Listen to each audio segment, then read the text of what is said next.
सा basic idea देने की कोशिश करूंगा। आप सारे लोग डेफिनेटली ना स्टैट्स के बारे में जो है बेसिक आइडिया होगा। तो जो एसपीएसएस है ये कहीं ना कहीं आपके जो स्टैटिस्टिक्स है उससे ही रिलेटेड है, और आप उसी को एक साइंटिफिक मेथड आप यू कहें या आप टूल्स एंड टेक्निक या सॉफ्टवेयर के उसके माध्यम से जो है आपके बहुत सारी चीजें जो आप मैनुअली करते हैं उसको सॉफ्टवेयर आपके लिए आपके काम को कैसे आसान बनाता है वो आप इसके लिए देख पाएंगे।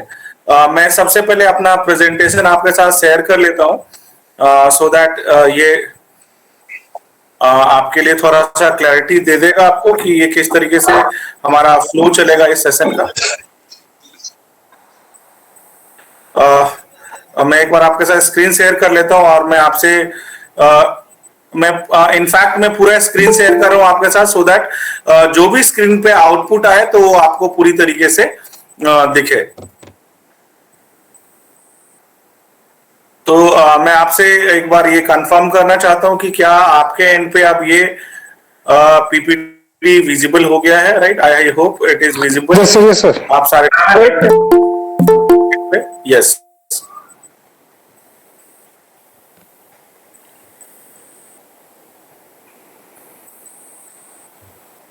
Yes sir, yes I hope ये आप सारे लोग के स्क्रीन पे विजिबल है।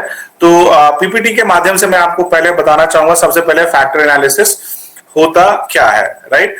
तो आप देखेंगे जो फैक्टर एनालिसिस है, right, it is one of those tool whose prime responsibility or whose prime use is some kind of data reduction and summarization। आपके पास सेट ऑफ क्वेश्चंस हैं और आप उसको उस सेट ऑफ क्वेश्चंस के माध्यम से आप कुछ एनालिसिस करना चाहते हैं, ठीक है? मैं आपको एक छोटा सा यहाँ पे एक उदाहरण से आप सबसे जानना चाहूंगा कि आप इसको किस तरीके से करते हैं। समझिए, सपोज आपने कोई सर्वे कंडक्ट किया जिसमें लगभग 500 क्वेश्चन है, अप्रोक्सीमेटली 500 क्वेश्चन है। तो आप उसको जब एनालिसिस करेंगे, you are having a data set of let's say 500 questions and you wanted to do some kind of analysis in that, so आप उसको किस तरीके से कर पाएंगे, क्या करना पसंद करेंगे उसके लिए, so that जो है ना आप अपने क्वेश्चन को कम करेंगे या कुछ एनालिसिस को इंप्रूव करेंगे? What will be your take in this? Analysis में इंप्रूव करेंगे सर। एनालिसिस में इंप्रूव करेंगे। कोई और जवाब? 500 क्वेश्चन है तो क्या करूं मैं? क्वेश्चन कम कर दूं अपने, मैं जो भी रिसर्च में मैं डेटा कलेक्ट कर रहा हूं मैं क्वेश्चन कम कर लूं, या फिर मैं कुछ ऐसा चीज आइडेंटिफाई करने की कोशिश करूं जिससे मेरा वो 500 के 500 क्वेश्चन मैं यूज कर पाऊं और मेरा एनालिसिस इंप्रूव हो जाए, राइट? सो आई होप आप सबका जवाब यही होगा कि हमें कुछ ऐसा टूल्स एंड टेक्निक्स पता हो जिसको हम पूरे को यूज कर पाए, ठीक है? सो फैक्टर एनालिसिस हम वहां पे यूज करने वाले हैं, राइट? साथ के साथ मैं आपको बताना चाहूंगा एक कॉमन सा कंफ्यूजन रहता है लोगों के बारे में, आप सबने शायद पढ़ा भी होगा। एक होता है प्रिंसिपल कंपोनेंट एनालिसिस और एक होता है फैक्टर एनालिसिस। तो क्या ये सेम है, डिफरेंट है, क्या है? क्या हम इसको फैक्टर एनालिसिस कहें या प्रिंसिपल कंपोनेंट एनालिसिस कहें? मैं यहाँ पे दो कीवर्ड यूज कर रहा हूं और मैं आपसे थोड़ा सा जानना चाहूंगा कि आप फैक्टर किसको कहते हो और कंपोनेंट किसको कहते हो? फैक्टर और कंपोनेंट क्या ये सेम है या डिफरेंट है? आप में से कोई भी बता सकते हैं। प्रदीप भट्ट जी, क्या आप बता सकते हैं इसके बारे में? कुछ आइडिया हो आपको तो? फैक्टर और कंपोनेंट, एनीवन? सर फैक्टर जो चीज उसे इफेक्ट कर रही हो, कोई ऐसा वेरिएबल। ओके। और कंपोनेंट जो उसका पर्टिकुलर पार्ट हो।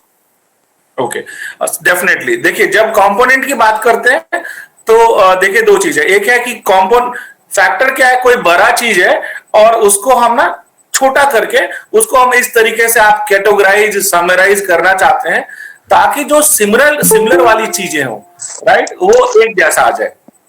एग्जाम्पल के लिए एक मैं सिंपल सा क्वेश्चन पूछता हूं। आप सबने एक क्वेश्चन अपना डिजाइन किया होगा अपने रिसर्च से रिलेटेड। सपोज मैं ये पता करने की कोशिश करता हूं कि क्या आप लोगों से मिलना जुलना पसंद करते हैं, राइट। मैं ये आइडेंटिफाई करने की कोशिश कर रहा हूं कि जो रेस्पोंडेंट है क्या वो सोशलाइज करता है, नहीं, that respondent want to socialise और नॉट। तो ये एक क्वेश्चन ऐसा हुआ। लेकिन आपने देखा होगा, you might have design your question जहां पे आप इससे रिलेटेड बहुत सारे डिफरेंट क्वेश्चंस पूछते होंगे, राइट। लाइक जब आप क्या आप किसी फैमिली फंक्शन को अटेंड करना पसंद करेंगे, या आपके नियर बाय कोई फंक्शन जैसा हो रहा है क्या आप उसको अटेंड करते हैं, क्या आप कॉन्फ्रेंसेज या सेमिनार में जाते हैं, राइट। तो आप देखो अल्टीमेटली आप सेम चीज को जानने की कोशिश कर रहे हो, लेकिन हो सकता है आपने एक से ज्यादा क्वेश्चंस उसके लिए पूछे हो। I hope I am making sense to you, right. कि एक जो सेम चीज या सिमिलर टाइप के जो बिहेवियर है उसको हम ग्रुप करने की कोशिश कर रहे हैं, राइट। सो अल्टीमेटली हमारा जो ऑब्जेक्टिव है कि जो बहुत सारे आपके क्वेश्चन हैं उसमें से जो जो सिमिलर हैं उनको हम किस तरीके से ग्रुप कर पाए। फॉर एग्जाम्पल सोचो आपके पास, जैसे मैंने एग्जाम्पल दिया था 500 क्वेश्चन। सोचो उस 500 क्वेश्चन में से सपोज 20 क्वेश्चन ऐसे हैं जो आपके प्रेफरेंस के बारे में बताता है। और मैं और सिंपल एग्जांपल लेता हूं, वो पर्सन के किसी एक जो है उसका डायमेंशंस के बारे में बात कर रहा है, तो हम क्या करने की कोशिश करेंगे, उन सारे 20 फैक्टर्स और सारे चीजों को एक साथ लाने की कोशिश करेंगे, ठीक है। सो ये आपको जब मैं इसके बारे में जब क्वेश्चन से कराऊंगा तो थोड़ा और क्लैरिटी होगा। मैं 2-3 चीजें यहाँ पे क्विकली बताना चाहूंगा कि इसको हम कब यूज कर सकते हैं और कब यूज नहीं कर सकते हैं। आई होप इन दोनों चीजों के बारे में आप सारे लोग डेफिनेटली जानते होंगे यदि आपने स्पेसेस रन कराया हो तो। एक हम लोग कहते हैं केएमओ टेस्ट, केएमओ कि कोई जानते हो आप लोग में से? आई होप बहुत सारे लोग जानते होंगे। तो yes, no sir, we don't know. No, ठीक है। देखिए केएमओ टेस्ट जो है ना वो आपके सैंपलिंग के एडुकेसी को बताता है। जब भी आप कोई टेस्ट रन कराते हैं तो यू ट्राई टू आइडेंटिफाई कि जो मैं सैंपल यूज कर रहा हूं क्या वो सैंपल सफिशिएंट है। आप मैं एक एग्जांपल देना चाहूंगा। You might have seen different type of सर्वे, जैसे इलेक्शन के टाइम में आते रहता है ना बहुत सारे न्यूज चैनल्स पे कि ये जो है इसका ओपिनियन पोल ऐसा है। तो ओपिनियन पोल के लिए आप सबने ये सोचा होगा कि ये ओपिनियन पोल सही या गलत, ये इस पे डिपेंड करेगा ना कि उन्होंने कितने लोगों का सैंपल यूज किया है। क्या मैं 100 लोगों से पूछ के और पूरे स्टेट के बारे में अपना ओपिनियन दे सकता हूं क्या? राइट। या आप जो भी रिसर्च कर रहे हैं, राइट। सो रिसर्च के लिए आप डेटा कलेक्ट करते हैं, तो आपने डेटा कितने लोगों से कलेक्ट किया ये भी तो मैटर करता है ना। ऐसा तो नहीं है let's say I have collected 100 data और उस 100 डेटा के बेसिस पे मैंने अपना रिसर्च कंप्लीट कर लिया, राइट। सो केएमओ टेस्ट आपके सैंपलिंग एडुकेसी के बारे में बात करता है, राइट। सो यहां पे मैं इसके बारे में बहुत ज्यादा डिस्कस नहीं करूंगा, सिर्फ मैं आपको यहां पे ये बताना चाहता हूं कि जब भी आप फैक्टर एनालिसिस यूज करेंगे तो उसमें जब आपका आउटपुट फाइल आएगा आपने सबसे पहले चेक करना है कि क्या आपका केएमओ वैल्यू वो 0.5 से ज्यादा है या नहीं है।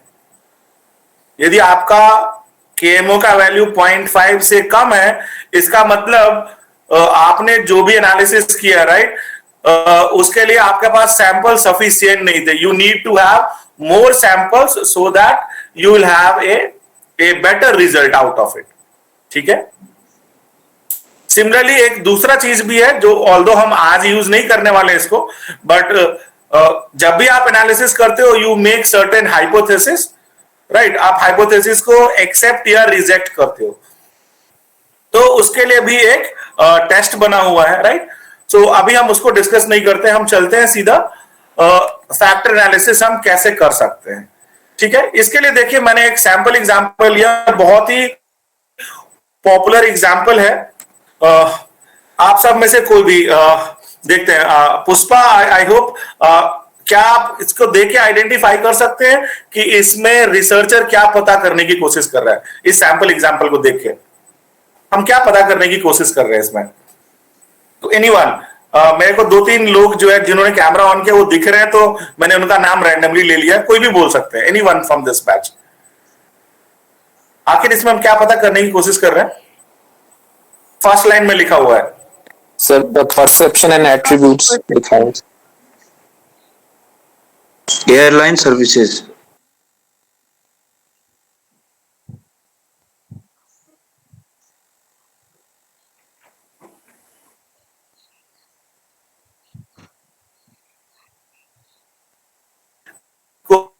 कोशिश कर रहे हैं, ठीक है।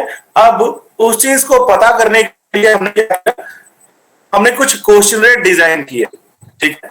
अब देखो यहाँ पे टोटल आपको 10 क्वेश्चन दिख रहा होगा, ठीक है। जो है उनसे हम पता करने की कोशिश करेंगे। उनको हम कह रहे हैं कि आप जो हमारा 7 पॉइंट स्केल है उसके बेसिस पे आप इसको रेट करो।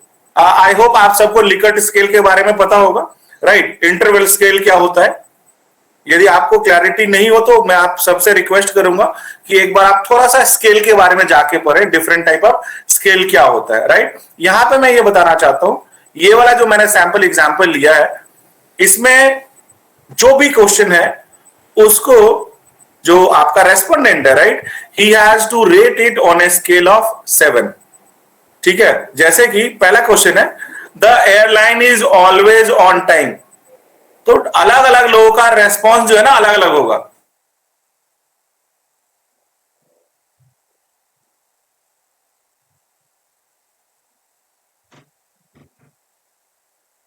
The seats are very comfortable. तो आप देखो ये जो चीज है ना, ये अलग अलग लोगों के परसेप्शन के ऊपर डिपेंड है।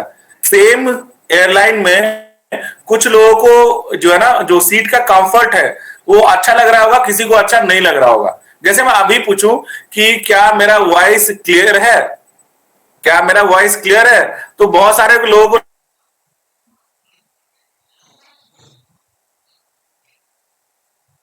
Right. So I repeat it, ये जो मेरा सैंपल एग्जांपल जो हम आज के क्लास में यूज करने वाले हैं, वहां पे क्या है, हमने एक क्वेश्चन डिजाइन किया है। अभी छोटा सा क्वेश्चन है, इसको आप बड़े सैंपल पे भी यूज कर सकते हो। तो यहां पे हमने क्या किया, एक क्वेश्चन डिजाइन किया। अभी सैंपल में हमने 10 क्वेश्चन लिए हैं, राइट।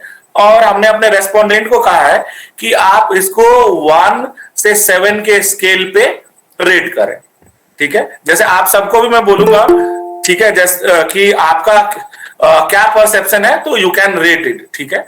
अब उसी चीज को हम एनालिसिस के थ्रू आइडेंटिफाई करने की कोशिश करेंगे, ठीक है, कि ये क्या होने वाला। आप देखो यहां पे 2 चीजें हैं। एक तो ये do the 10 different statement indicate 10 different factor. क्या ये जो 10 चीज है वो 10 अलग अलग फैक्टर को रिप्रेजेंट करता है, या इनमें आपस में कोई कोरिलेशन भी हो सकता है, राइट। हो सकता है कुछ चीजें आपस में कोरिलेटेड हो और हो सकता है कुछ नहीं भी हो। और यदि कोरिलेटेड है, आपस में यदि कोई रिलेटेड है, तो कौन कौन से चीज है ऐसे जो आपस में रिलेटेड है। तो इस 10 क्वेश्चन में से कौन से कोरिलेटेड है, कौन से नहीं है, किनको हम ग्रुप कर सकते हैं, किनको नहीं कर सकते, right. So that will be done with the help of the software, ठीक है। मैं अपना स्क्रीन आपके साथ शेयर करूंगा तो आपको दिखेगा। यहाँ पे एक मैं बेसिक चीज थोड़ा सा बता देना चाहता हूं। यदि आप मैनुअली करते तो देखो डिफिकल्ट होता। यहाँ पे देखो क्या है, मैंने एग्जाम्पल लिया V1 से लेके V10। V1 V10 से लेके V10 क्या है, जो आपके 10 डिफरेंट क्वेश्चंस हैं, या 10 डिफरेंट वेरिएबल कहिए आप उसको, ठीक है। जो भी हमने आपको जो मैंने क्वेश्चन दिखाया, ये वाला रिपीट कर रहा हूं फिर से, ये जो मैंने क्वेश्चंस दिखाया, राइट, जो 10 डिफरेंट पैरामीटर्स है, जो 10 different variable, my 10 different variables, ठीक है। और अलग अलग लोग उसको अलग अलग रेटिंग दे सकते हैं, राइट। सो जो वेरिएबल्स हैं उसको मैंने V1 V2 V3 जैसा लिखा, और रेस्पोंडेंट ने उसको अलग अलग रेट किया होगा, ठीक है। तो यहां पे जो है एक फैक्टर स्कोर आप निकाल सकते हैं, राइट। जैसे कोई फैक्टर आपने आइडेंटिफाई किया, उसका क्या स्कोर होगा, उसको आप मैनुअली भी कैलकुलेट कर सकते हैं, ठीक है। लेकिन आज के क्लास में हमें मैनुअली नहीं करना है, हम इसको एक सॉफ्टवेयर के थ्रू करने वाले हैं। तो देखिए इसको कैसे करेंगे, ठीक है। एक चीज आपने ध्यान में रखना है यहाँ पे कि जो इसके डिफरेंट टेक्निक्स है यूज करने को, ठीक है। तो जो हम टेक्निक यूज करने वाले हैं उस टेक्निक का नाम है प्रिंसिपल कंपोनेंट एनालिसिस, ठीक है। जो हम फैक्टर एनालिसिस कर रहे हैं वो कौन से टेक्निक से कर रहे हैं, प्रिंसिपल कंपोनेंट एनालिसिस से। और दो चीजें मैं क्विकली पूछना चाहूंगा, देखते कितने लोग इसमें से मुझे इसमें हेल्प कर सकते हैं कि आखिर कितने फैक्टर हो। मान लीजिए 10 क्वेश्चन या 10 वेरिएबल थे, तो क्या मैं इनको ग्रुप करके 3 बना लूं, 4 बना लूं, 5 बना लूं? How to identify this, how many factors will be there, how I should identify this? मुझे कैसे पता चलेगा कि कितने फैक्टर बनाने चाहिए? 3 बनाने चाहिए, 5 बनाने चाहिए, 4 बनाने चाहिए? How to identify this? Joshi, could you please tell me? Joshi आप प्लीज बता पाएंगे कि हम 5 ही कैसे क्यों बनाए, 4 क्यों ना बनाए या 6 क्यों नहीं बनाए? इसका कोई लॉजिक होना चाहिए ना। सो आपको सॉफ्टवेयर ही बताएगा कि हम कैसे कर सकते हैं, कितने फैक्टर बनाने चाहिए।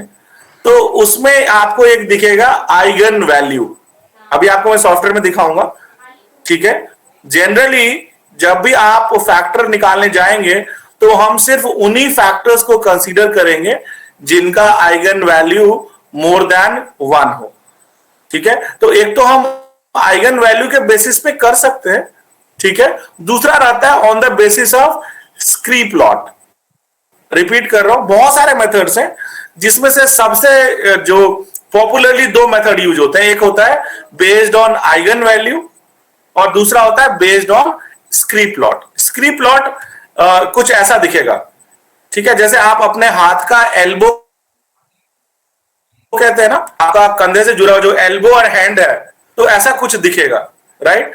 तो अभी हम ग्राफ अभी आपके लाइव डेटा पे यूज करके मैं दिखाऊंगा कि आप इनको कैसे ग्रुप कर सकते हैं और स्क्री प्लॉट आपको कैसे हेल्प करेगा इस चीज को आइडेंटिफाई करने के लिए कि कितने फैक्टर बनने चाहिए, ठीक है।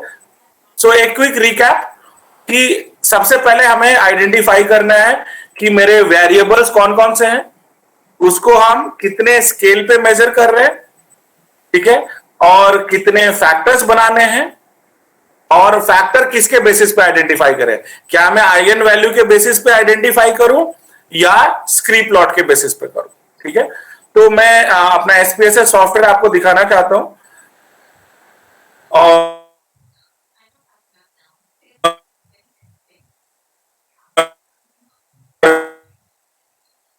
जो मैंने आप लोगों के साथ शेयर भी किया हुआ है, ठीक है। आई होप ये आपके स्क्रीन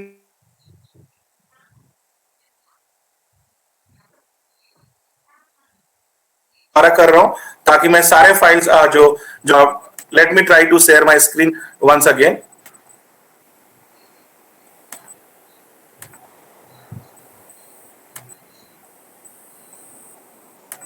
मैं अपना पूरा स्क्रीन आपके साथ शेयर कर रहा हूं ताकि मेरे स्क्रीन पे जो भी दिखे वो आपको दिखे।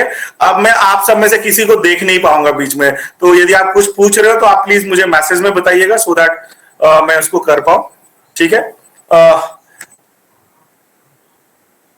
ये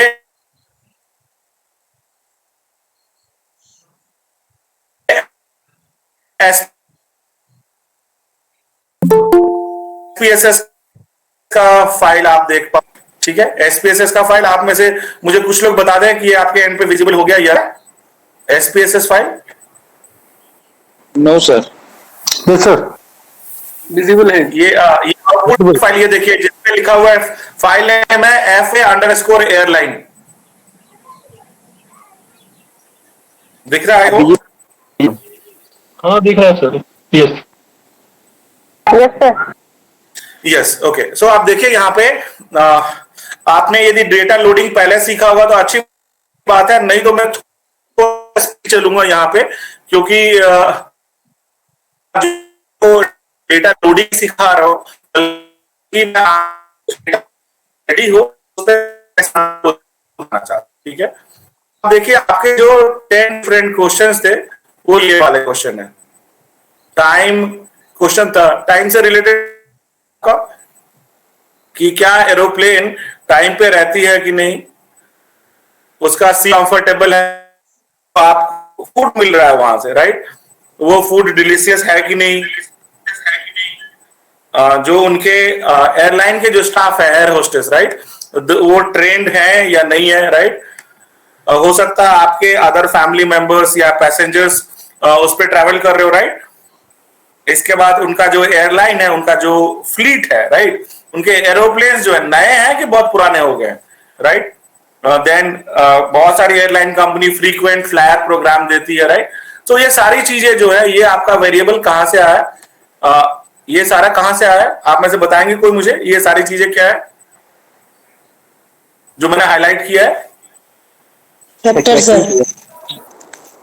ये आपके जो वेरिएबल्स थे, राइट। आपके क्वेश्चन में जो मैंने 10 डिफरेंट वेरिएबल दिए थे, ये 10 डिफरेंट वेरिएबल्स आपको दिख रहे हैं यहाँ पे, ठीक है। तो आप इसको SPSS में पहले तो डेटा लोड कर लें इसको, यहाँ पे डिफरेंट, ठीक है। और स्केल कौन सा जो है, इसका मेजर कौन सा हो रहा है, स्केल सा हो रहा है, ठीक है। अब मैं आपको ले चलता हूं डेटा व्यू में। अब डेटा व्यू में देखिए अलग अलग लोगों ने क्या क्या रिप्लाई दिया है वो दिख रहा है। आप किसी एक पे फोकस करें।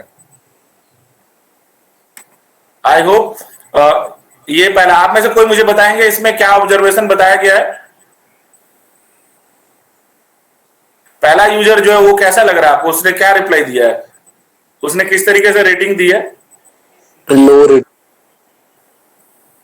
देखो आपको मैं रिपीट कर रहा हूं, जो मैंने पीपीटी दिखाया था उसमें मैंने आपको ये भी बताया था, वापस से दिखाता हूं आपको।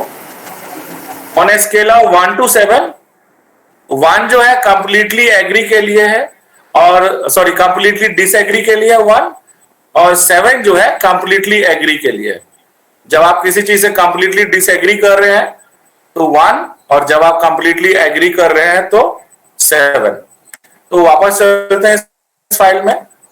तो जो पहला यूजर है वो टाइम के बारे में क्या कर रहा है, कंप्लीटली एग्री कर रहा है, कंप्लीटली डिसएग्री कर रहा है? डिसएग्री कर रहा है। Completely disagree.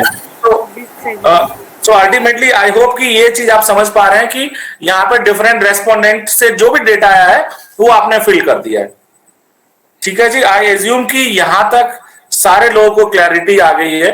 फिर मैं एक बार आपसे ये पूछ लूं कि डेटा व्यू और वेरिएबल व्यू ये दोनों आपको एक बार समझ में आ गया तो आप सब मुझे प्लीज चैट बॉक्स में एक बार यस या नो बता दीजिए, तब मैं इस पे आगे हम टूल जो आपको मैं फैक्टर एनालिसिस बताने वाला हूं वो मैं बताऊंगा। इससे पहले तो अभी हमारा बैकग्राउंड चल रहा था और डेटा कलेक्शन कैसे हुआ, हमने उसको सॉफ्टवेयर में लोड कैसे किया, ठीक है।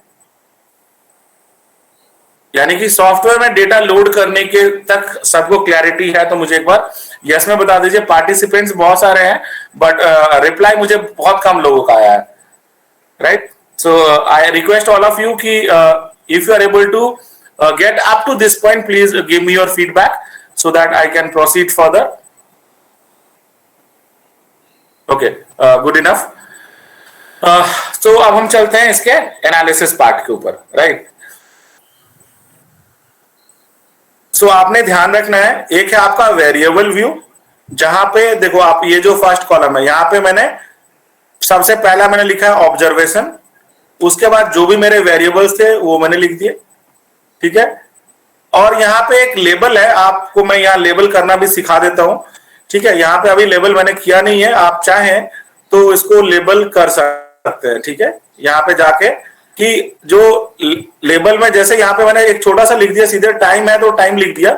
आप ये भी लिख सकते थे कि वो एरोप्लेन टाइमली है या नहीं है। मतलब आप लेबल करने का मतलब है आप उसको क्या नाम देना चाहते हैं, ये कंप्लीटली आपके ऊपर डिपेंड करता है, ठीक है। और जो अगला चीज है वो है वैल्यूज। तो देखिए यहाँ पे मैं सिर्फ एक बार आपको वैल्यूज डाल के दिखा देता हूं, बाकी सारा आप एड ऑन कर सकते हैं। जैसे कि आपको मैंने ये प्रेजेंटेशन के थ्रू बताया था कि 1 का मतलब है कंप्लीटली डिसएग्री और 7 का मतलब है कंप्लीटली एग्री। तो इसी के स्केल के हिसाब से आप इसको डिफाइन कर ले अपना, ठीक है। जैसे सपोज मैंने यहां लिखा 1 और लेबल में लिख दिया कंप्लीटली डिसएग्री, ठीक है।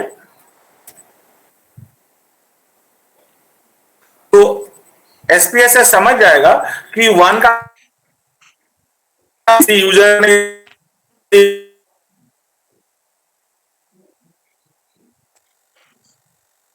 को हो सकता है आप कहें कि वो डिसएग्री करता हो, ठीक है, कहते हो डिसएग्री, 4 को कहते हो न्यूट्रल, 5 एग्री,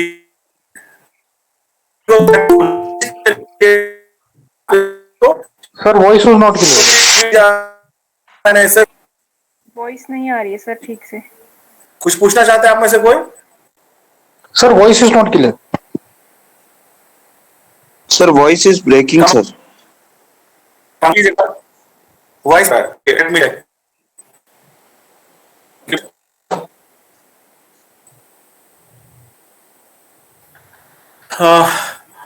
प्लीज एक बार आप मुझे दोबारा से एक बार चेक करके बताएं कि मेरा वॉइस अब क्लियर है या नहीं है। अभी तो ठीक है सर।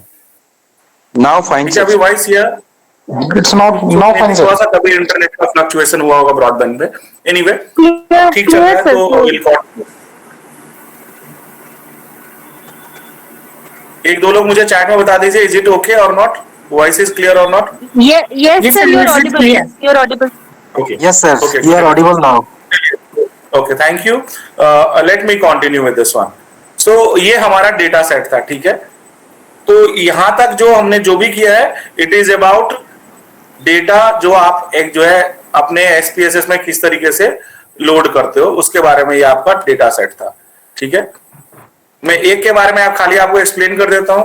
यहां पे आप उसका नेम क्या लिखते हैं वो, ठीक है। ऑब्जेक्ट लेबल में आप जो भी उसका देना चाहते हो, लाइक एयरलाइन टाइमली है या नहीं है, जो भी स्टेटमेंट जैसा लिखना चाहते हो आप लेबल में लिख सकते हो। वैल्यूज में जो यूजर का जो रेस्पॉन्स है, यूजर जब 1 कहता है उसका क्या मतलब समझे, 2 लिखता है तो क्या समझे, वो यहां पे आप दे सकते हैं। और जो स्केल यूज होना है, जो मतलब जो मेजर यूज होना है, वो स्केल यूज होना है, ठीक है। सो अभी हम इस पे नहीं जा रहे हैं कि ऑर्डिनल, नॉमिनल और स्केल क्या होता है। मैं आपको ये बताना चाहता हूं कि हम यहाँ पे एक स्केल यूज कर रहे हैं, 1 to 7 का स्केल। और ये जो है ये आपके यूजर का डेटा था। आपने क्या किया, यहाँ पे फीड कर दिया कि अच्छा ये मेरा पहला रेस्पोंडेंट है, और उसने जो जो आंसर दिए थे वो आपने यहाँ पे इनपुट कर दिए। और इस तरीके से जितने भी यूजर्स थे, ठीक है, आपने इन सारे यूजर्स का डेटा यहाँ पे इनपुट कर दिया, ठीक है। अब हमारा जो नेक्स्ट स्टेप है वो है एनालिसिस का, ठीक है। तो हमें जाना है कहां पे, सबसे पहले डेटा व्यू में जाएंगे, और डेटा व्यू के बाद एनालाइज, और उसके बाद हम जाएंगे dimension reduction. Very very important, आप यहां पे इसको नोट डाउन कर लीजिएगा या वीडियो में देखने में इस पे एम्फेसिस कीजिएगा। एनालाइज में जाएंगे और डेटा रिडक्शन में जाएंगे और फिर फैक्टर पे क्लिक करेंगे, ठीक है जी। ये बाय डिफॉल्ट आपको ऐसा दिखता है। रिपीट कर रहा हूं, आपने के जो भी वेरिएबल व्यू में था, ठीक है, वो सारा का सारा आपको यहां दिख रहा होगा। रिपीट करके दिखा रहा हूं, देखिए आपके वेरिएबल व्यू में जो भी ऑब्जर्वेशन और लेबल था, बिल्कुल वही चीज आपको डायमेंशन और डायमेंशन रिडक्शन, फैक्टर, और उसमें ये सारी वेरिएबल्स आपको यहां पे दिख रहे होंगे। बाय डिफॉल्ट ये ऐसे रहता है, ठीक है। अब हम सारे वेरिएबल्स को एक साथ यूज करने वाले हैं, ठीक है। तो आप क्या कह रहे हो, इन सब को सेलेक्ट कर लेते हो, और ये वाला जो बटन है जिसको राइट जैसा दिखा रहा होगा उस पर क्लिक करते हो, तो ये सारे के सारे यहाँ पे वेरिएबल्स यहाँ पे पहुंच जाते हैं, ठीक है। ये सारा का सारा वेरिएबल यहाँ पे पहुंच गया, ठीक है। इसके बाद जो डिफरेंट टूल्स है उस पर थोड़ा सा आपको ध्यान देना है। आई रिपीट, सबसे पहले हम डायमेंशन रिडक्शन में गए, उसके बाद हम गए फैक्टर में, और अब सबसे पहले हमने क्लिक करना है डिस्क्रिप्टिव्स पे, ठीक है। डिस्क्रिप्टिव्स पे यहां पे दिख रहा होगा आपको, एक है यूनिवेरिएट डिस्क्रिप्टिव, एक है इनिशियल सॉल्यूशन। आप दोनों पे भी क्लिक कर सकते हो, ठीक है, बट इनिशियल सॉल्यूशन पे क्लिक करना जरूरी है, ठीक है। इसके अलावा मैंने आपको बताया भी था कि हमें केएमओ को चेक करना है, राइट, कि केएमओ की वैल्यू क्या है, जिसके बेसिस पे हमें पता चलेगा मेरा सैंपल एडुकेट है या नहीं। तो हमने यहाँ पे केएमओ पे भी टिक कर देना है। रिपीट कर रहा हूं, मैंडेटरी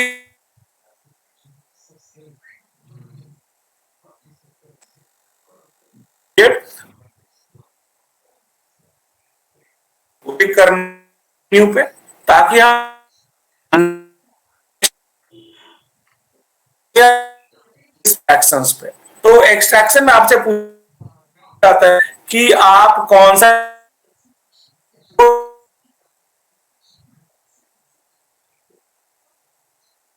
सबसे ज्यादा यूज होता है वो रहता है, और एक दूसरा ग्राफिकल मेथड वाला भी होता है जहां पे प्रिंसिपल एक्सिस फैक्टरिंग भी यूज करते हैं। तो अभी जो हम यूज कर रहे हैं प्रिंसिपल कंपोनेंट, तो यहां से आपने प्रिंसिपल कंपोनेंट वाला सेलेक्ट कर लेना है। ठीक है जी, प्रिंसिपल कंपोनेंट। ठीक है, यदि आप स्क्रिप्ट लॉ देखना चाहते हैं, अब यहां पे मैं एक चीज बताना चाहूंगा, तो याद होगा मुझसे पूछा था यहाँ पे कि कितने फैक्टर होंगे, वो किस पे डिपेंड करेगा। ठीक है, उसके लिए मैंने आपको 2 मेथड बताए थे, याद है? अभी कोई बता पाएगा मुझे जल्दी से, कितने फैक्टर हो, कैसे आइडेंटिफाई करें? सर प्रिंसिपल कंपोनेंट एनालिसिस और sir skit law, skit plot. Sir, eigenvalues or script? Yes, eigen value plot, right. तो ये दोनों चीजें आपको यहाँ पे रही होंगी। यहाँ पे देखो आइगन वैल्यू और यहाँ पे देखो स्क्रीप प्लॉट। तो आप यदि सिर्फ आइगन वैल्यू, ज्यादातर लोग क्या करते हैं, वो स्क्रीप प्लॉट तो कभी कभी एनालिसिस करने में, आइडेंटिफाई करने में कंफ्यूजन भी हो जाता है, या आप ऐसा बनता है कि जिसके बेसिस पर आप डिसीजन नहीं ले पाते। तो यदि आपने डिसाइड किया है कि मैं आइगन वैल्यू के बेसिस पे करूंगा, तो आपने यहाँ क्या करना है, बेस्ड ऑन आइगन वैल्यू, और यहाँ पे आपने सेट कर देना है आइगन वैल्यू ग्रेटर देन 1। ठीक है, ताकि मेरे वही वाले आए जिनकी आइगन वैल्यू मोर देन 1 हो। ठीक है, या आपने सपोज स्क्रीप प्लॉट यूज किया और आपने आइडेंटिफाई कर लिया कि मैंने इतने फैक्टर बनाने हैं, राइट। सो यदि आपने पहले से डिसीजन ले लिया है by using some other tools और टेक्निक कि मैंने कितने फैक्टर बनाने हैं, तो आप फिक्स्ड वाला भी यूज कर सकते हो। यहां से तो देखो दोनों मेथड हैं यहां पे available. I repeat it, one is based on eigen value और दूसरा है फिक्स्ड नंबर ऑफ फैक्टर। ठीक है, अभी के लिए हम यूज करने वाले हैं बेस्ड ऑन आइगन वैल्यू। ठीक है, और स्क्रिप्ट प्लॉट कैसा दिखता है उसके लिए मैं ये सेलेक्ट कर लेता हूं। ठीक है, स्क्रिप्ट प्लॉट कैसा दिखता है सिर्फ ये बताने के लिए। अदरवाइज मेरा जो अभी पर्पस है वो हम कौन से मैसेज यूज कर रहे हैं, बेस्ड ऑन आइगन वैल्यू। ठीक है, यहां पे मैंने कंटिन्यू पे क्लिक किया, अगला आता है रोटेशन। ठीक है, तो फैक्टर जो आप एक्सट्रैक्ट करने वाले हो उस पे कौन सा मेथड यूज करना है, तो उसका आंसर है यहां पे वेरी मैक्स। ठीक है, जो आप फैक्टर एनालिसिस में जो फैक्टर रोटेशन करने वाले हो, वेरी मैक्स का है, variance, maximum variance, very max. ठीक है, ये आपने सेलेक्ट करना है। डिस्प्ले में रोटेटेड सॉल्यूशन, यानी कि फैक्टर को जब रोटेट करके उसको एक टेबल जैसा बना के दिखाए तो वो भी आपको डिस्प्ले में दिखना चाहिए। ठीक है, so very max, rotated solution, continue. ठीक है, यहां तक। इसके बाद आपने ओके प्रेस करना है। ठीक है, आपको थोड़ा कुछ सेकंड का वेट करना पड़ेगा, आपको एक आउटपुट फाइल दिखेगा, आप देखेगा SPSS जो है इस पे काम करके एक आपको आउटपुट फाइल जनरेट करके देती है। आई होप ये आप सबको दिख रहा है अभी ये वाला फाइल। Yes, sir. तो ये वाला फाइल जो है अभी आपने जो डेटा यूज किया था उसी को यूज करके ये वाला आपको दिख रहा है। ठीक है, और जो हमने डिस्क्रिप्टिव स्टैटिस्टिक्स आपको बताया था, तो देखिए उसका जो है ना मीन, स्टैंडर्ड डेविएशन, ये सारा चीज क्या था ये उसने कैलकुलेट कर दिया। ठीक है, बट सबसे पहले हम चलते हैं कि क्या ये मैं आप सबसे जानना चाहता हूं, आप मुझे इस डेटा को देख के बताएंगे कि क्या मेरा सैंपल एजुकेट है या नहीं है। इस रिजल्ट के बेसिस पे आपने मुझे रिप्लाई करना है चैट बॉक्स में कि क्या सैंपल एजुकेट है या नहीं है। सैंपल एजुकेट है या नहीं है, यस और नो में बता दीजिए मुझे।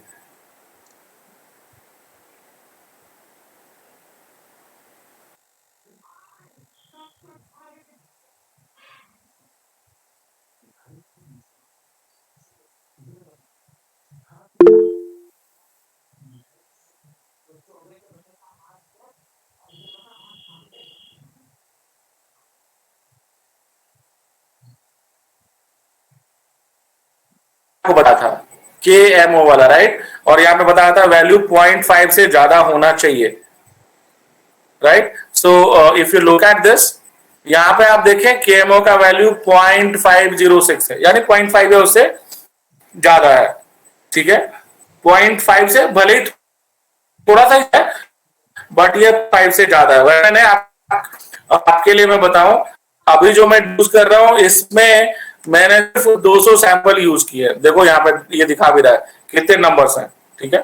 सो 200 में भी ये मुझे जो है लगभग इसने मुझे बता दिया कि एडुकेट है, अदरवाइज मुझे और ज्यादा डेटा की जरूरत पड़ सकती थी, राइट। आई होप आप सब मेरे से इस बात से सहमत होंगे, राइट, क्योंकि ये 0.5 से ज्यादा है तो वी शुड कंसीडर दिस, ठीक है। नेक्स्ट चलते हैं। तो यहां पे हमने चेक कर लिया केएमओ से 0.5 से ज्यादा, तो आंसर था यस, हम यहां से इसको कंसीडर कर लिए। अब चलते हैं आगे। जो आप स्क्री प्लॉट कह रहे थे, तो देखिए ये ऐसा प्लॉट दिखता है जिसमें वाई एक्सिस पे आइगन वैल्यू दिया हुआ है और एक्स एक्सिस पे कंपोनेंट नंबर दिया हुआ है, कितने कंपोनेंट बनेंगे, ठीक है। और आप यहां पे देख सकते हैं, इस टेबल को आप और स्क्रॉल डाउन करें, ये आपका ओरिजिनल कंपोनेंट मैट्रिक्स था और ये आपका सॉफ्टवेयर रन करने के बाद हमने देखना है rotated component matrix. I hope ये सब आपको दिख रहा है यहाँ पे कंपोनेंट मैट्रिक्स, इसी को हम आगे आपको फिर डिटेल में बताने वाले हैं। Rotated component matrix, I hope ये आप सबको दिख रहा होगा, ये rotated component matrix, yes sir. Yes sir. है ना। तो आप देखिए पहले टोटल इसने कितने कंपोनेंट बना दिए, 4 बना दिए। पहला कंपोनेंट, दूसरा कंपोनेंट, तीसरा कंपोनेंट और चौथा कंपोनेंट, टोटल 4 कंपोनेंट इसने बना दिए हैं, ठीक है। और मैं ये आपको एक नया वर्ड फाइल के थ्रू बताना चाहूंगा कि इसमें से हम किसको किस तरीके से यूज कर सकते हैं। अब मैं ये वाला जो है इसको मैं वर्ड फाइल में ले चलता हूं और वहां पे मैं आपसे डिस्कस करना चाहूंगा कि आप इसको किस तरीके से यूज कर सकते हैं, ठीक है। मैं थोड़ा इसका साइज इंक्रीज करता हूं, ठीक है। I hope this is visible to all of you, ठीक है। अब देखिए इसने 4 कंपोनेंट मुझे बताया कि हमें 4 कंपोनेंट यूज करना चाहिए, ठीक है। और वैसे आपको मैं थोड़ा सा ये भी आइडिया दे दूं, आप देखिए स्क्री प्लॉट को, जहां से ना ब्रेकिंग जैसा स्टार्ट होता है वो आपने देखना है। ये देखिए यहाँ पे आइगन वैल्यू 1 है यहाँ पे, ठीक है। आइगन वैल्यू 1 है तो ये कहां इंडिकेट कर रहा है, 4 से 5 की तरफ, ठीक है। यहां से आगे ये चेंज होना शुरू हो गया है, ठीक है। सो ये भी आपको इंडिकेट कर रहा है कि हमें कंपोनेंट 4 या 5 यूज करना चाहिए, राइट। आइगन वैल्यू 1 या उससे ज्यादा होना चाहिए। और यहां पे यदि आप देखेंगे तो इसके बेसिस पे आपको बता रहा है कि जो नंबर ऑफ कंपोनेंट है वो 4 या 5 के करीब होना चाहिए, ठीक है जी। वापस चलते हैं कि अब हम ये जो हमने निकाल तो लिया कि 4 फैक्टर बनने चाहिए, तो आप पहले फैक्टर में क्या क्या चीज हो, ठीक है। तो आपने क्या ध्यान रखना है यहाँ पे, जो भी यहाँ पे आपके रोटेटेड कंपोनेंट मैट्रिक्स का जो वैल्यू आया हुआ है, ठीक है, उसमें जो भी वैल्यू जो 0.5 से ज्यादा हो उसको आपने कंसीडर करके एक साथ क्लब कर देना है। जैसे आप फोकस करें कंपोनेंट 1 पे, मुझे दिख रहा है 0.561 यहां पे, इसको मैंने हाईलाइट कर दिया, और मुझे दिख रहा है यहां पे 0.685। तो इसका मतलब ये दोनों जो है, एक तो यंग एयरलाइन और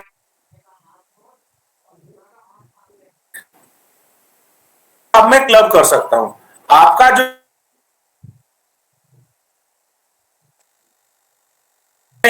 फ्रीक्वेंसी रिलेटेड क्वेश्चन पूछा था, ठीक है, और सेफ्टी से रिलेटेड क्वेश्चन पूछा था, वापस पे चलता हूं।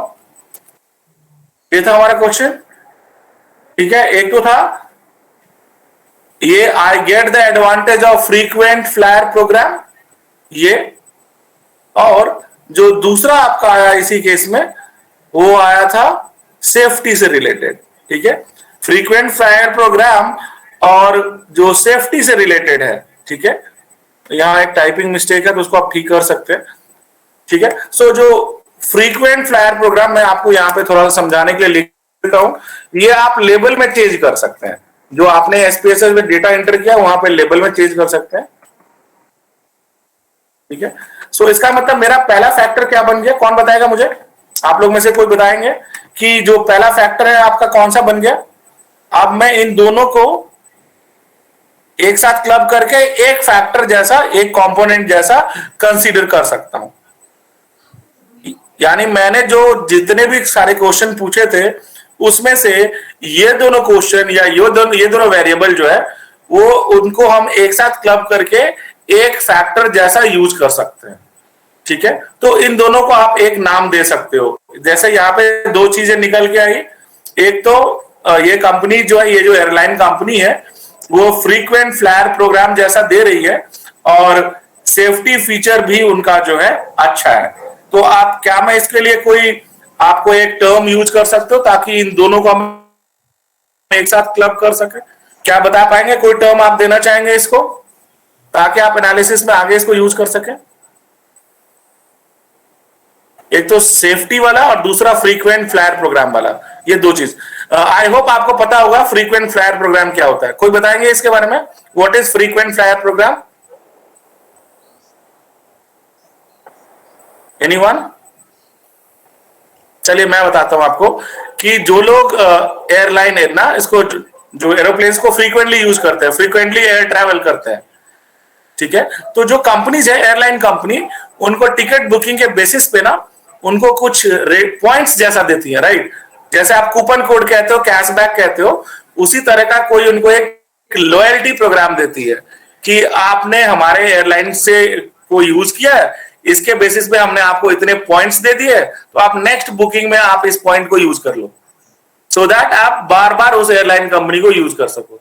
तो एक तो कंपनी ने कोई लॉयल्टी वाला प्रोग्राम दे रखा है उस, ठीक है, और दूसरा क्या है, सेफ्टी वाला। इसका मतलब क्या मैं कह सकता हूं कि कस्टमर सेटिस्फैक्शन के ऊपर इस कंपनी का बहुत ध्यान है, जहां पे वो सारे कस्टमर जो लोग सेफ्टी और लॉयल्टी ये दोनों चीजें चाहते हैं, राइट। तो इन दोनों कंपोनेंट को आप एक साथ ला सकते हो, ठीक है। इसी तरह मैं थोड़ा सा और आपको सैंपल के थ्रू बताना चाहूंगा यहाँ पे। कोई और दूसरे में देखते हैं चलिए कि हम क्या क्या मेजर कर पाते हैं। मैं एक डिफरेंट कलर यहां यूज कर लेता हूं। दूसरा जो मेरा फैक्टर बन सकता है, एक तो ये यहां पे 0.5 से ज्यादा है और मुझे इसमें कोई और नहीं मिल रहा है, तो मैं इसको किसी और के साथ क्लब नहीं कर पा रहा हूं। अभी जो मेरे पास डेटा है उसके बेसिस पे मैं इसको किसी और के साथ क्लब नहीं कर पाऊंगा क्योंकि 0.5 से ज्यादा वाला कोई वैल्यू नहीं है, ठीक है। क्लियर है? सर एक और है शेड्यूल। एक और है कहां Young पे? air कौन सा? वो तो माइनस वो है सर। देखिए Minus माइनस नहीं में है वो वहाँ पे। डिफरेंट डायरेक्शन में जा रहा है, तो माइनस वाला हमने नहीं लेना है, ठीक है जी। क्लियर है ये?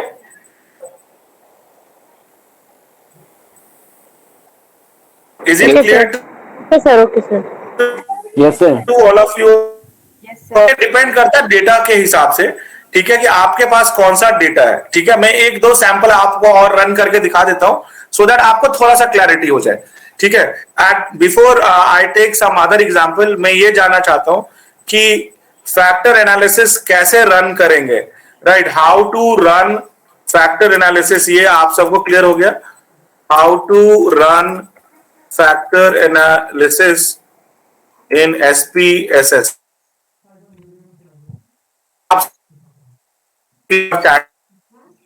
No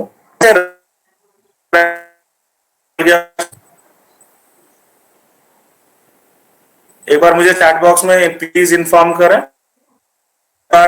analysis in SPSS।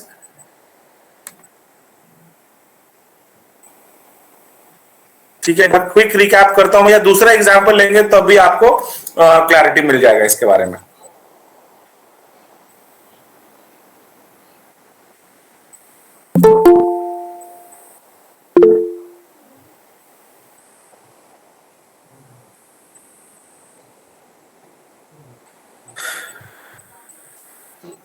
Okay, voice का क्या, कुछ लोगों को वॉइस का इशू अभी भी आ रहा है क्या? मुझे एक बार बताएं, वॉइस इज क्लियर और नॉट? एक दो लोग मुझे बताइए प्लीज, वॉइस मेरा क्लियर है या प्रॉब्लम आ रही है कुछ? सर बीच बीच में सर थोड़ा गायब हो जा रही था। ओके, जहां भी ऐसा कुछ हो आप मुझे उस टाइम पे बताएं, सो that I can repeat those point, क्योंकि देखिए हो सकता है कभी कभी इंटरनेट के जो है ना टाइम लैग के कारण ऐसा हो सकता है, मे बी। ठीक है, okay, so shall we use, क्या मैं दूसरा एग्जांपल एक बार आपको बता दूं, एक बार कोई और डेटा के साथ एक बार रन करके? Yes sir. Yes, sir. ठीक है, चलिए, ओके, मैं एक और डेटा यूज करता हूं। ठीक है, वापस से चलते हैं, इसको मैं क्लोज कर देता हूं। ठीक है, आपका जो SPSS, जैसे मेरा ये सॉफ्टवेयर अभी यहाँ ओपन है, मैं चलता हूं फाइल, मेरे पास एक फाइल बना हुआ है, मैं उसको ओपन करने की कोशिश करता हूं। या तो आपके पास फाइल होगा वहां से, नहीं तो आपको पिकअप करना पड़ता है। ठीक है, जैसे मेरे पास ओपन पे करेंगे यहाँ पे डेटा के लिए, तो ये पूछेगा आपके पास डेटा कहां से है। मैंने एक डेटा यहाँ पे रखा हुआ है, FA एकेडमिक डेटा। चलिए इसको मैं ओपन कर लेता हूं। ठीक है, ये एक डेटा ओपन हो गया। इस डेटा के बारे में थोड़ा सा आपको आइडिया देता हूं। ठीक है, कोई कंपनी है जो रिक्रूटमेंट कर रही है। ठीक है, कोई रिक्रूटमेंट कंपनी है, तो वो जो है रिक्रूटमेंट के टाइम पे इन पैरामीटर्स के ऊपर कैंडिडेट को जज करना चाहती है। ठीक है, जैसे कि उस कैंडिडेट का अपीयरेंस कैसा है, उसकी एकेडमिक्स जो है ना वो कैसी है, लाइकेबिलिटी जो है ना वो जॉब के लिए जो है वो फिट हो रहा है कि नहीं, वो कैंडिडेट का सेल्फ कॉन्फिडेंस कैसा है, ल्यूसिडिटी इज कि क्या वो कैंडिडेट जो अपने पॉइंट्स को क्लियरली एक्सप्रेस कर पा रहा है कि नहीं, उसके अंदर ऑनेस्टी जैसा कुछ है या नहीं है, salesmanship, experience, ambition, grasp, potential, keenness to join, suitability. So ये सारे चीज जो है, मतलब मैंने कुछ वेरिएबल्स ले लिए। ठीक है, जिसके बेसिस पे मैं क्या कर रहा हूं, इनको रेस्पोंडेंट से कह रहा हूं कि आप इनको रेट करो। ठीक है, आई एम सॉरी। और यहां पे देखो मैंने डिफरेंट स्केल आप यूज कर सकते हो डिपेंडिंग अपॉन आपका क्या रिक्वायरमेंट है। ठीक है, यहां पे मैंने एक 10 पॉइंट जैसा स्केल यूज किया है। ठीक है, जैसे आप इंटरव्यू ले रहे हो तो मैं आपको कह रहा हूं कि इस कैंडिडेट को 1 to 10 के स्केल पे आप मुझे बताओ। ठीक है, सो आपको जैसे मैंने 1 to 3 को फेल जैसा रखा, राइट। यदि कैंडिडेट आपको लगता है 30% या उससे कम स्कोर कर रहा है तो फेल कहते हैं आप, ऐसा ही कुछ मैंने यहाँ पे सोचा हुआ। ठीक है, 4 पे मैंने पास रखा, 5 पे एवरेज रखा, 5, 6 पे एवरेज, अबव एवरेज। सो ये आपके स्केल और आपके क्वेश्चन के ऊपर डिपेंड करेगा ये वैल्यूज। ठीक है, और इन क्वेश्चंस के लिए, ठीक है, सेम कैंडिडेट को हमने बहुत सारे लोगों से इंटरव्यू करवाया हो सकता है। ठीक है, तो ऐसा कुछ डेटा सेट आपको दिखेगा। ठीक है, या आप यूं समझे कि आपके पास ये डेटा सेट था। ठीक है, अब वापस से मैं इस पे आपको एक बार फैक्टर एनालिसिस रन करके दिखाने की कोशिश करता हूं। ठीक है, इस बार मेरे पास जो डेटा सेट है थोड़ा कम है, आई थिंक 47, 48 इतना ही डेटा सेट है। ठीक है, चलो, आप में से बहुत सारे लोगों को स्टेप्स याद हो गया होगा। आप में से कोई बताए मुझे कि मैं कैसे चलूं, स्टेप्स बताइए एक बार। आप में से जानना चाहता हूं क्या करेंगे सबसे पहले, क्या आता है स्टेप्स में? एनालाइज, उसके बाद रिडक्शन, डायमेंशन रिडक्शन, और उसके बाद फैक्टर। फैक्टर। क्लिक कर दिया यहां तक, फैक्टर। ठीक है। अब ये सारा आपको दिख रहा है, इसमें से रेस्पोंडेंट वाला जो ऑब्जर्वेशन वाले को छोड़ के बाकी सारे को मैंने कर लिया सेलेक्ट, और इसको मैंने पहुंचा दिया वेरिएबल में, ठीक है। इसके बाद हम चले डिस्क्रिप्टिव्स। यहां पे मैंने क्लिक किया इनिशियल सॉल्यूशन, केएमओ वैल्यू चाहिए तो मैं उस पर क्लिक करूंगा। कंटिन्यू। एक्सट्रैक्शन में प्रिंसिपल कंपोनेंट एनालिसिस, ठीक है, based on eigen value more than 1, continue. Rotation very max, continue, ठीक है। ये आपका रेडी हो चुका है। अब मैं प्रेस करता हूं ओके और देखते हैं आउटपुट फाइल क्या बताता है, ठीक है। मुझे भी नहीं पता कि आउटपुट जो है कैसा आ रहा है, सही है गलत है क्या है। अच्छा, अब देखो आपका रिजल्ट आ चुका है। अब बताओ क्या सैंपल एडुकेसी के हिसाब से ठीक है या गलत है? तो ठीक है, हम इस डेटा पे जो है हम फैक्टर एनालिसिस रन करा सकते हैं, ठीक है। ये इनिशियल कॉमनलिटीज थे और ये आपका एक्सट्रैक्शन होने के बाद, और हम चलते हैं वापस रोटेटेड वाला जो है अपना रोटेटेड कंपोनेंट मैट्रिक्स, यहां पे पहुंच गए, ठीक है। इसी को मैं यहां से कॉपी करता हूं और चलते हैं वापस से एनालिसिस कैसे कर सकते हैं उसके बारे में। तो पहला वाला हम हटा देते हैं, दूसरा यूज कर रही है,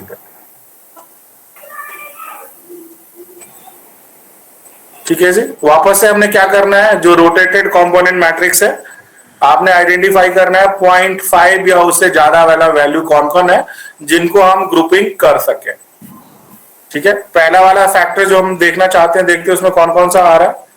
एक तो मुझे दिख रहा है सेल्फ कॉन्फिडेंस, और दिख रहा है ल्यूसिडिटी जो कि अपने थॉट्स को क्लियरली बता सके, सेल्समैनशिप, और क्या है उसका एम्बिशन, उसका ग्रास्प, और उसके पोटेंशियल। यस, आई होप ये आपको यहां से आइडेंटिफाई कर पाएंगे कि इन सारे चीजों को हम एक साथ क्लब कर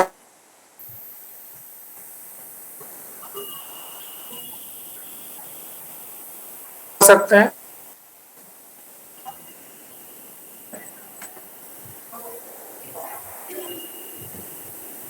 तो जो एक इन सेल्फ कॉन्फिडेंस हो गया, जो ल्यूसिडिटी का मतलब है क्लैरिटी इन थॉट प्रोसेस, जो स्पीकिंग वाला जो है वो पार्ट, सेल्समैनशिप, उसका एम्बिशन, उसके जो है जो चीजें आप बताते उसको ग्रास्प करना, और उसके अंदर जो पोटेंशियल है या नहीं है, इन चीजों को मिला के आप एक फैक्टर बना सकते हो, ठीक है। सो यहाँ पे देखो आप इतने सारे फैक्टर्स में से इन 6 फैक्टर को तो आप एक साथ क्लब कर सकते हो, ठीक है। दूसरे फैक्टर में चलते हैं। यहां पे आप चेक कर सकते हो 0.879, 0.863, और भी है कोई 0.557, राइट। सो इन तीनों को मिला के मेरा एक दूसरा फैक्टर बन रहा है, likeability, honesty and keenness to join, right. इन तीनों को मिला के मैं एक दूसरा फैक्टर बना सकता हूं।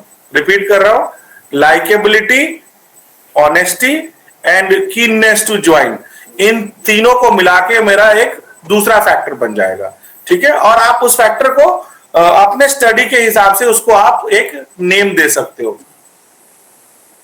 ठीक है। उसी तरीके से जो आपका तीसरा फैक्टर बनेगा आप यहां से चेक कर सकते हैं। देखते हैं यदि कोई 0.5 से ज्यादा वाला मिल रहा है तो उसको हम कंसीडर कर लेंगे, अदरवाइज छोड़ना पड़ेगा। मुझे यहाँ पे दिख रहा है एक एक्सपीरियंस और सूटेबिलिटी, राइट।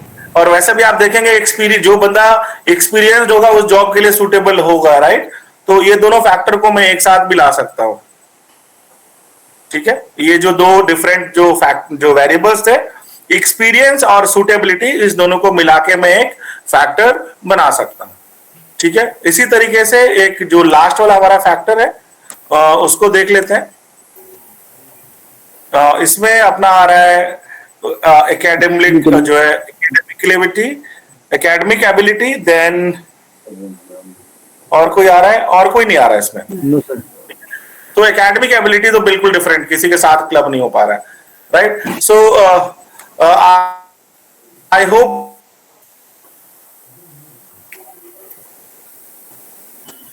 ये आपको क्लियर हो गया होगा।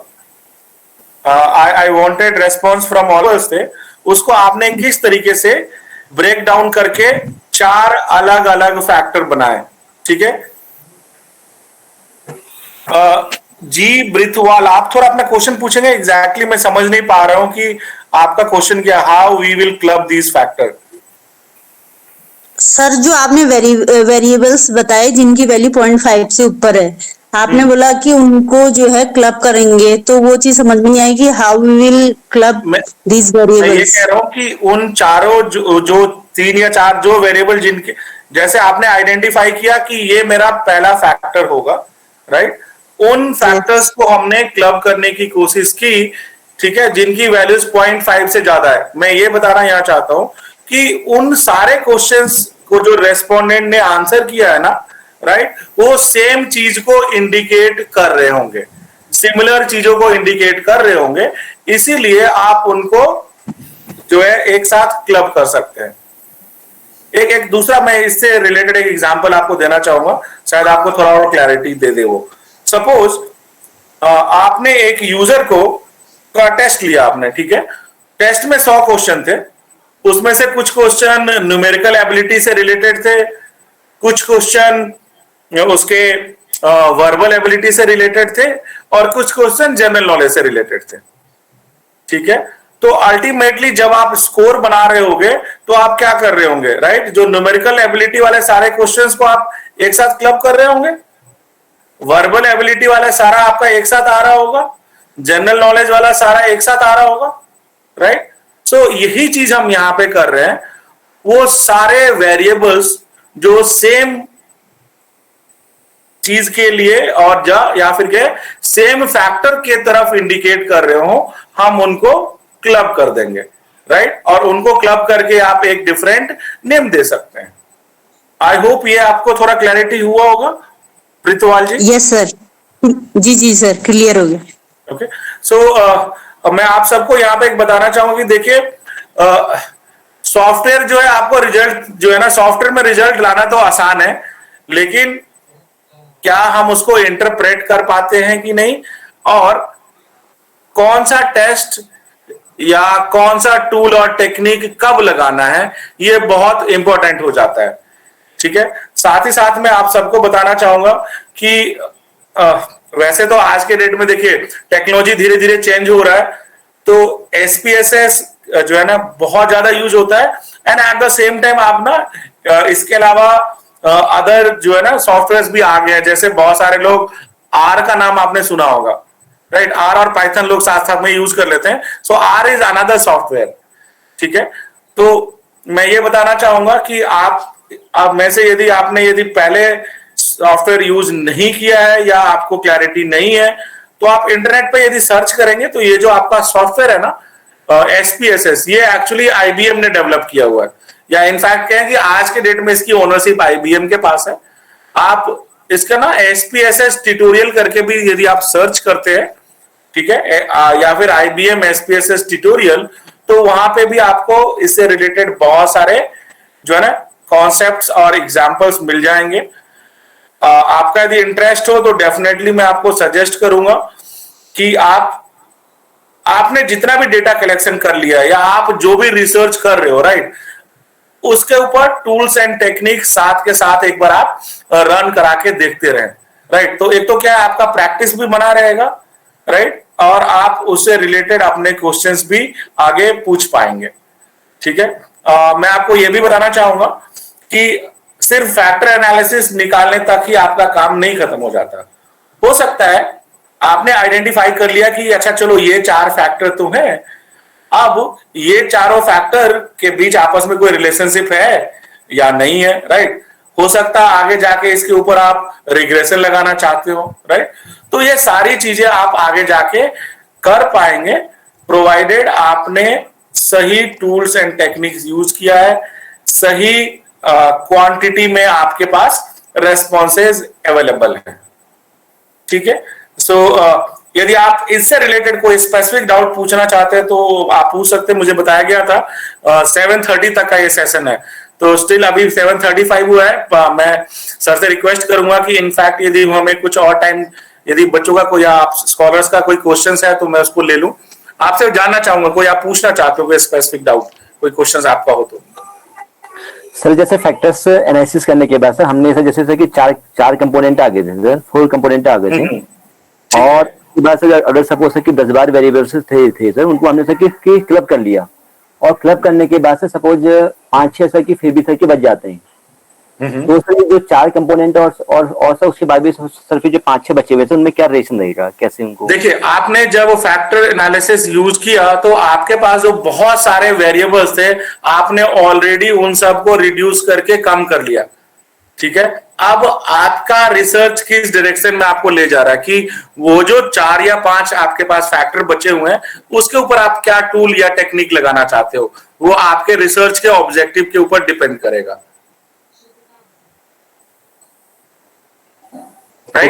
Okay, thank you sir. ठीक है, और sir I have a question.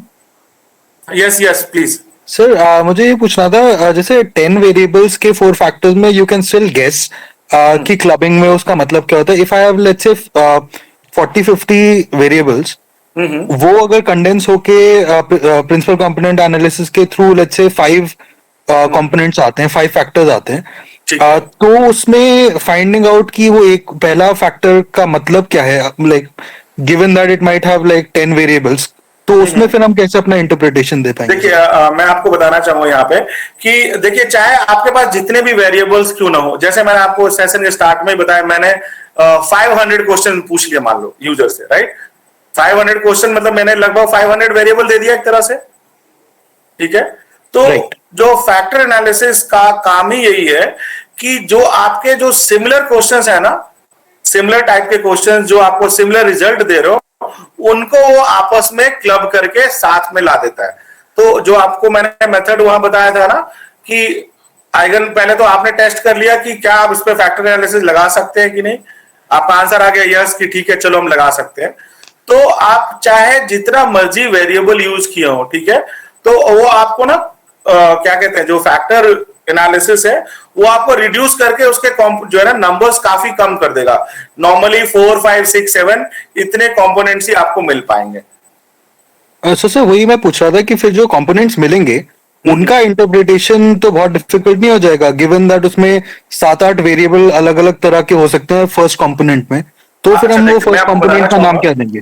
हाँ, मैं आपके क्वेश्चन को समझ पा रहा हूँ। सपोज देखिए, आपने सपोज मैं एग्जाम्पल की बात कर रहा हूँ, 4 या 5 या 7 आपने निकाल लिया एक बार, ठीक है, 7 फैक्टर आपने निकाल लिए। तो अब आपने ये देखना है कि आपका जो रिसर्च, जो आपका ऑब्जेक्टिव है, उसमें से कौन सा क्वेश्चन किसके लिए सुटेबल है। आपने जब हाइपोथेसिस आपने डिजाइन किया होगा तो ऐसा कोई जरूरी नहीं है कि मेरा पहला हाइपोथेसिस में मैं 5 कंपोनेंट यूज कर रहा हूं। अलग अलग ऑब्जेक्टिव मेरे अलग अलग फैक्टर से अचीव हो सकते हैं। Yes sir, got right. So ये आपका जो रिसर्च का जो आपका ऑब्जेक्टिव होगा और उसके बेसिस पे जो आपने हाइपोथेसिस टेस्ट की के लिए आपने हाइपोथेसिस डिजाइन किए होंगे। तो ऐसा नहीं है कि मैंने जितने भी फैक्टर आइडेंटिफाई कर लिए वो मेरे एक ही चीज के लिए रेस्पॉन्सिबल हो। जैसे अभी आप आज की क्लास में जो हमने डिस्कस किया था, राइट, जो एयरलाइन के बारे में, सोचो मेरे पास एक फैक्टर आया, air hostess are professionally trained, और दूसरा आया फ्रीक्वेंट फ्लायर प्रोग्राम। ये दोनों साथ में आ गया। तो इन दोनों को मिला के मैं ऐसा कह सकता हूं कि कंपनी इज एडॉप्टिंग प्रोफेशनलिज्म और this is a professionally managed airline. या हो सकता है जो एयरलाइन है वो मैं बोलता हूं यंग एयरलाइन। यंग एयरलाइन का मतलब है जो उनके एयरक्राफ्ट्स हैं वो रिलेटिवली न्यू है, ठीक है। और दूसरा मेरा सेफ्टी वाला पॉइंट आया। तो आप देखोगे कि जो न्यू एयरलाइन है और जो सेफ्टी पैरामीटर है, राइट, उन दोनों को आप क्लब करके एक फैक्टर का नाम दे सकते हो, right, that new and safe, ठीक है। या कोई जो भी आपके हिसाब से वहां पे सुटेबल बनता वो आप उसको नेम दे सकते हो, right? Got it. I hope ये क्लियर है। कोई और क्वेश्चन जानना चाहते हैं कोई आप कुछ और? Sir good evening. Yes ma'am, good evening please. इसी क्वेश्चन में मैं ऐड कर रही हूँ सर। तो आपने कहा कि जो मतलब क्लब किए वो वाले वेरिएबल तो हमने सेलेक्ट किए, रिमेनिंग को हम छोड़ देंगे। यस, ठीक ठीक ठीक सर, ओके सर। देखिए आपके जो आपने जो एनालिसिस किया उसमें जो आपके लिए मैक्सिमम जो है ना, जो आपने मेथड यूज किया था वेरी मैक्स, मैंने बताया था मैक्सिमम वेरिएंस वाला, राइट? तो जिससे आपका सबसे आपके ऊपर सबसे ज्यादा आपके एनालिसिस में जिसका रोल है आपने उन सबको कंसीडर ऑलरेडी कर लिया, और जिनका कम था आपको मैं सबको मैं बताना चाहूंगा, एक बार आप थोड़ा सा पढ़ेंगे कि फैक्टर लोडिंग क्या होता है, राइट? मैं यहाँ पे मैं इतने डिटेल में यहाँ पे थ्योरी में नहीं जा पाया। मैं आपको बताना चाहूंगा, थोड़ा सा टाइम निकाल के आप इस चीज के बारे में पढ़ें कि फैक्टर स्कोर क्या होता है और फैक्टर लोडिंग क्या होता है, ठीक है? तो आपको इस पे और क्लैरिटी मिल जाएगी, ठीक है? सो आई होप देन सर आप कहें तो आप इस सेशन को हम वाइंड अप करें और वी नीड टू कंटिन्यू।